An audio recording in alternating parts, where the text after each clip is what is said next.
so that he tells them everything. These are the boxes that needs to be ticked. Yeah. Yeah. The lawyer is right there. These are the boxes we need to tick. I am the one assigned to this case from right now. Yeah. And I'm talking to you as you are investigating. So these are the boxes you need to tick. You know, you can't bring a collapse case literally to me to take it to court. Yeah. And that has always been, sorry for interjecting, that has always been my position, that the office of the IGP, as far as prosecution is concerned, must be under the office of the DPP, right? The DPP should be able to call the IGP or direct the IGP to do an investigation and point to them what facts or evidence they need to go to court. If that does not happen, what we need to have an act for the establishment of the office of the DPP, where the DPP would be given a prosecutorial powers as well as investigative power. And the DPP would have both lawyers and police officers under his department who would do their investigation. But in fact, in the American way, the police department, the FBI is under the Attorney General. Yes. So we could put the police department under the Attorney General's office. Yeah.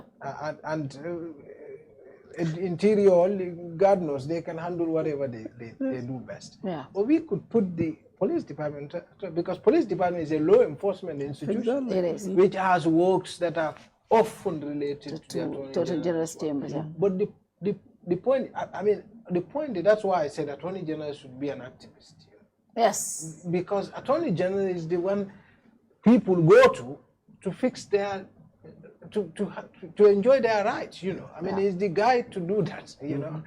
But for me, I think what, in practice, we don't have a problem with our laws. In practice, what we have is politicization of police job. Yeah.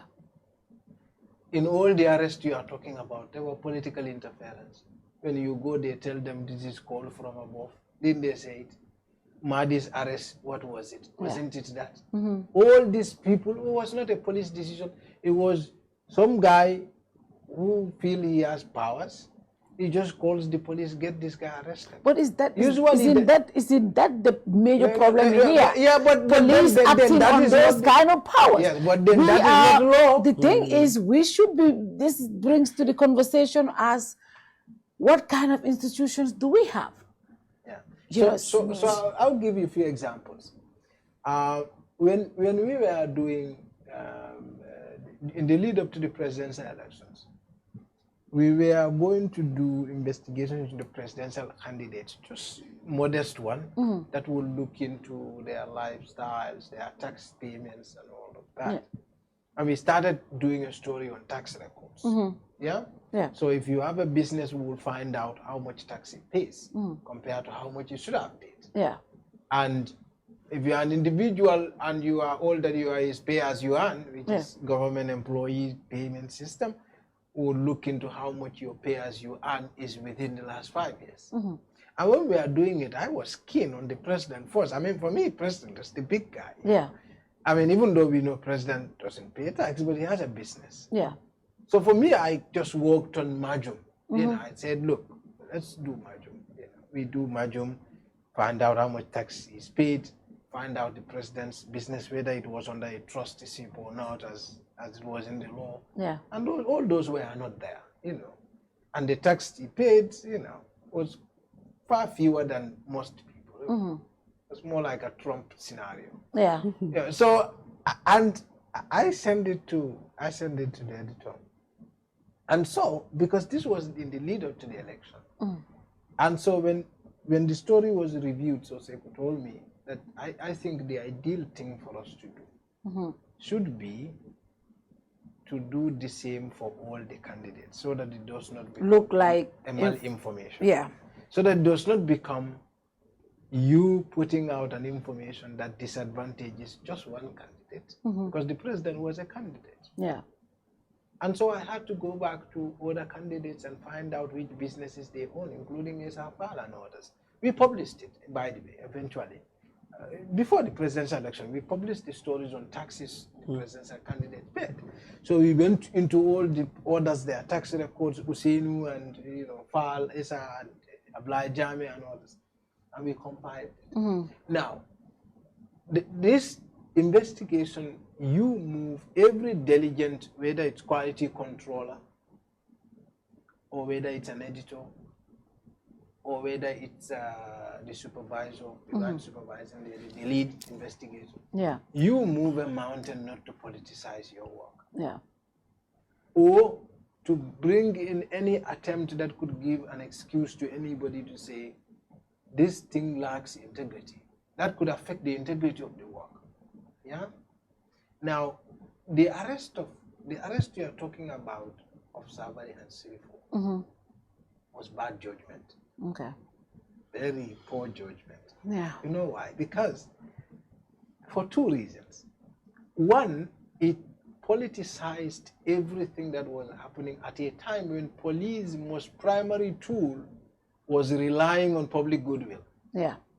In fact, they said it. If you see anything wrong, Let us you have know. any information. And for all we know, while this shooting was happening, and I still been asking people, there could have been someone who recorded it on a phone now. Yeah. People do that all the time. Yes. If Gambians that like was, to. if you politicized it, and that is where that video where with the UDP person, You and you will are saying it's UDP calling the hit, you think you will have the video? You'll never get it. You wouldn't have the Yeah. video. Now that's the first big blunder.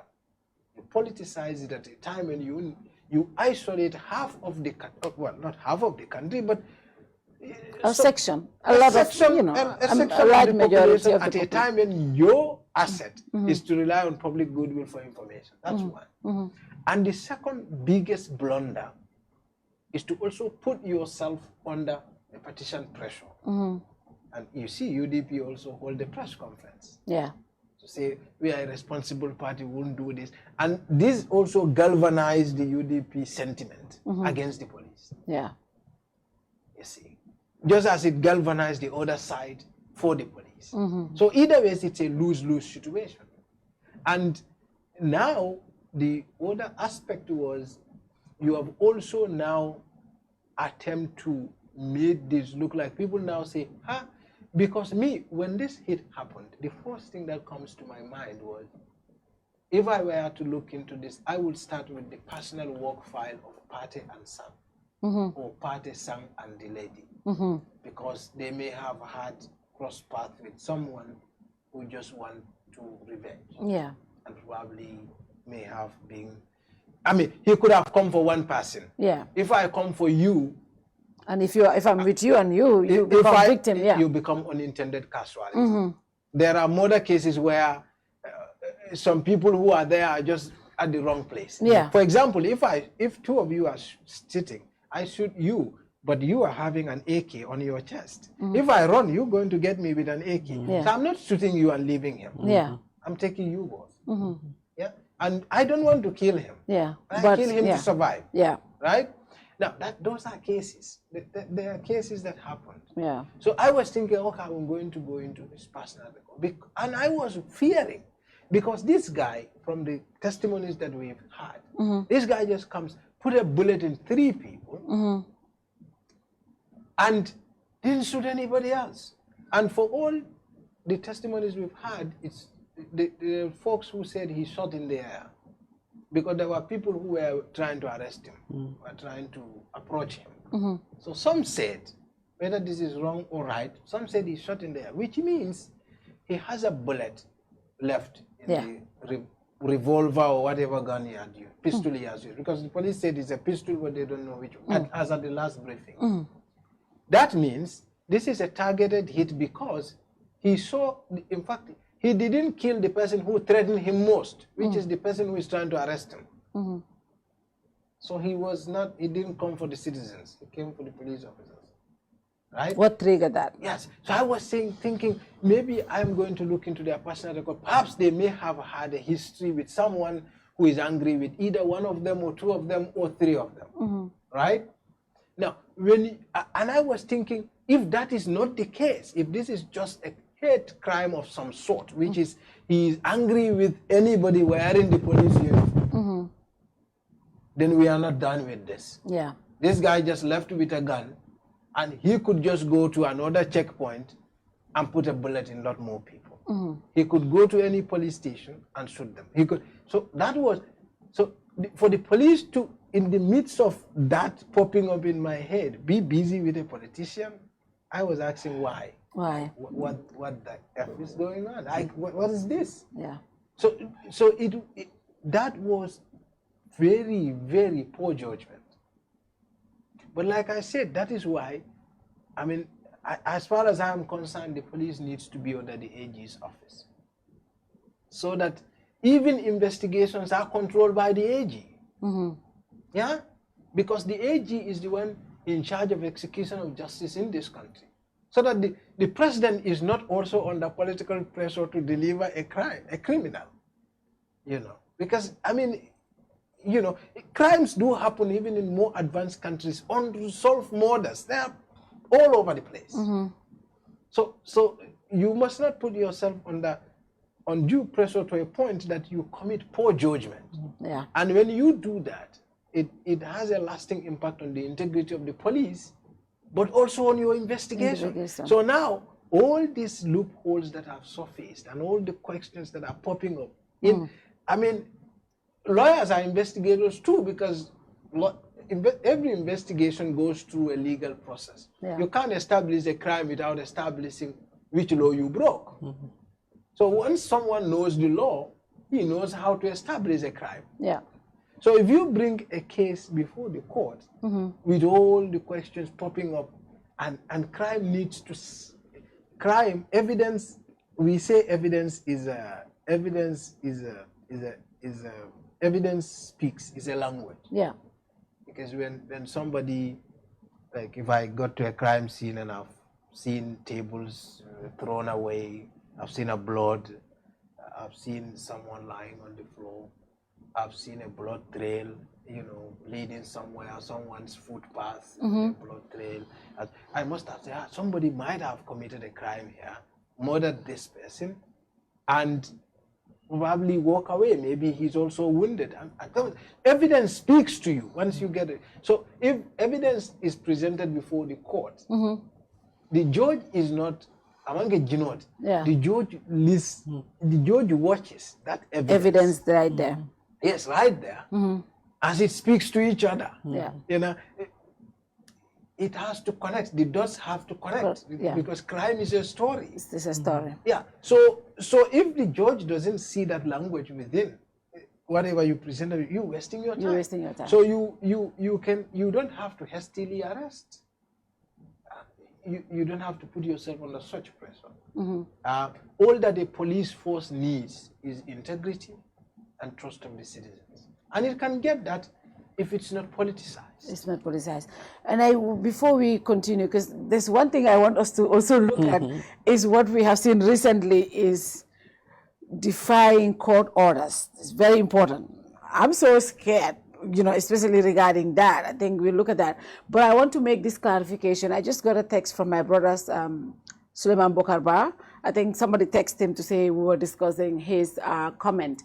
The reason I brought that comment is because, you know, I asked him, is there any fine law that says journalists should not investigate? And I saw something he had posted on Facebook, which shows like a section of that. I'm not a lawyer, so I wanted to, as my defense to him, I wanted to put that to this lawyer to say, but this section of the Constitution says this, so he can explain that. So that was the reason.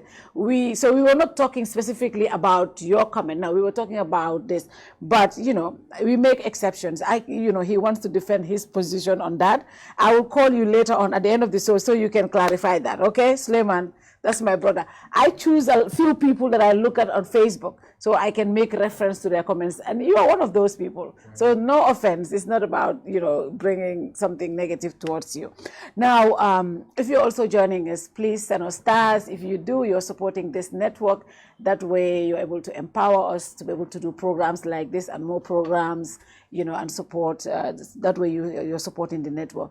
Now, Sheriff, let's look at this thing that I see now happening, you know, court orders. For example, the Pablo case. And I want to say this. I saw somebody making comments to say, Kirfatu, you keep writing about this story, about this drug case. This is drug case. Why are you helping drug people that are involved in drug? So it's not about helping people are allegedly in drug cases. It is about a court saying this. I don't care what you do or what you did not do. If the court says, I am bailing Fatu Ture, that is the court. That is not for me or you to say, but he did this crime, he should not bail. That is the court's ruling. And I think in any civilized society, anywhere in the world, we don't always agree with rulings. We don't agree with what the judges say. This afternoon coming here, I was telling a friend of mine, I will never vote Republican in the US because, they always look at their agenda and look at what the Supreme Court did with the women's rights issues and all the stuff. That's why I will never vote Republican. And then he said, but sometimes they have, I'm like, no, because if it goes to the Supreme Court, this is what they do. But you don't have choices. You don't have, when they make those rulings, there's nothing else you can do. It's a ruling, right? That's what the court says. You abide by it. Presidents will talk about them. They will call them out. They will say stuff. But they don't defy those orders because this is a court order. Now, what we have seen, for example, in 2 instances I have seen, the Pablo case, the Bundu Magistrate Court, first, they was in detention for days without being presented in the court. And when they went to the Bundu Magistrate Court, the lawyers, I think, flagged some jurisdiction issues, and they were bailed. But they were not released. They were taken into detention. And then again, they were taken to the Kanifing Magistrate Court. They applied for a bail.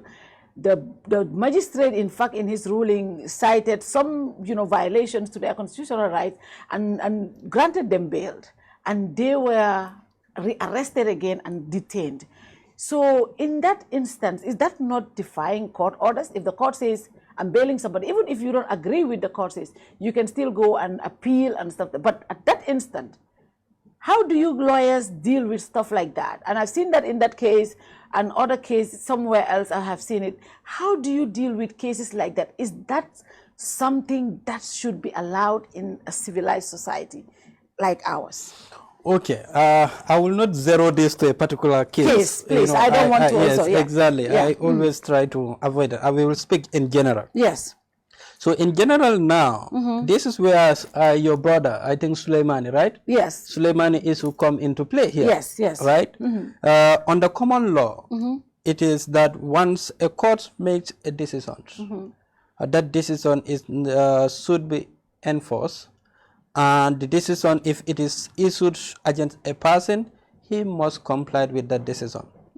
So a decision of a court is as good as a law enacted by the National Assembly. Nobody violates a law and get away with it, right? It's the same way too, nobody should violate a particular order of a court or a judgment of a court or a decree of a court and get away with that. So on all days, by virtue of common law, that once that happened, the court that issued that judgment or that order or that decree could cite the person in defiance, contempt. And contempt could be in 2 ways, either contempt in the presence of the court or contempt outside. So if the court makes a decision and you disrespect or disobey the order of the court right there and then in the presence of the court can deal with you there and then. But Yes, let me learn, then you can do your follow-up question. Cite you for contempt there and then, either to have you fined for a particular amount of money or send you to prison. Right? The court can do that. If it is outside the court, the court can even order you to be brought to court and explain to the court why it should not cite you for contempt for defying the court's order. Right? A police officer equally is empowered under our law.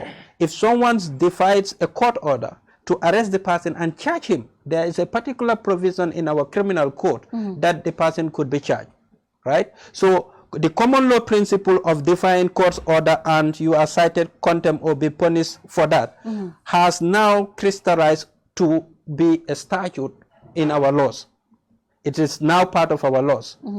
Under the criminal code, it is provided. In other laws, it is provided that once a court makes a judgment, that judgment must be respected. That judgment must be complied. If it is against Fatu, you will need to do that. if court decide, may God forbid, that this show would never be aired online, it would never. It should never. Yeah. If you do, then you have violated a court order, and you could be sent to prison for that. Right?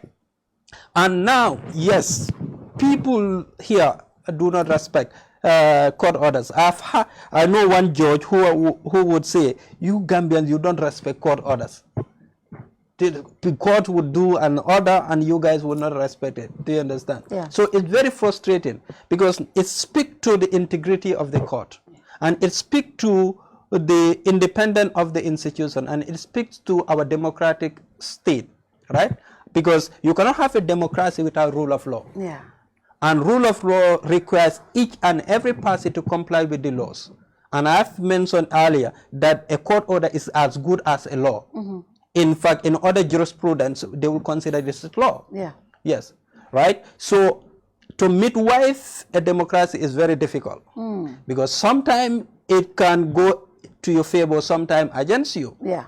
And as a duty bearer, or as a head of state, or as a head of institution, or head of an organization, if that happens, sometimes complying the law would go against your ways. Yeah. But you don't have an option, because you choose to be democratic. You choose to be choose to respect people's rights, and that comes with a lot of considerations. Yeah. And that requires that you ensure that what the court decides is respected. You comply with the laws. Do you understand? Otherwise, we will have miscarriage, right?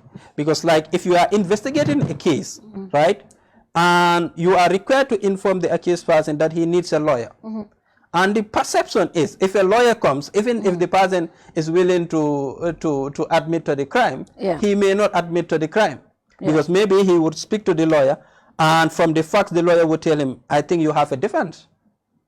Right? Yeah. If you can commit a crime, but yet you have a defense, and the lawyer could tell you, "Look, I think you have a defense. I don't think it is a good idea you to admit to the crime." A police officer or an investigator, knowing that, would say, "You spoiled my case." Do you understand? But doing that, because if he informed the person, he would inform the lawyer, and that would change the status of it, and that would cost him.